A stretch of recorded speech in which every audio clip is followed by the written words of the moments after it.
So, talking about women's health, it's a really interesting time for women's health at the moment. It's a bit of a hot topic, and we've finally got acknowledgement from researchers and physicians that lots more research generally is needed. Which areas of women's health do you think are best researched at the moment? So are you thinking here about herbal medicine or just in Well, a general? bit of both, really. A bit of Yeah, both. whichever you'd Okay. rather answer. Oh, that's an interesting one.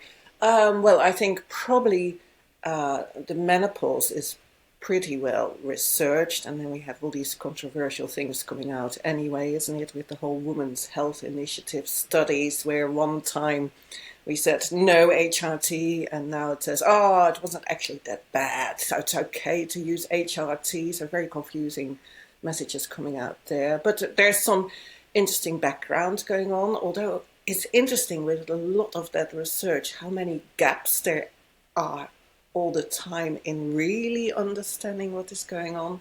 Mm. I think PCOS is quite well researched, which is interesting because when I started clinical training, we had something we called Stein-Liebenthal syndrome, and that's the only thing we knew about polycystic ovaries. It was more really the hairy beard syndrome type of thing, but we didn't know so much about PCOS. But that has really gone forward in the research, Mm. where we understand a little bit more. But as usual, with all those conditions, we have so many gaps where we don't quite understand, but we do understand a lot more.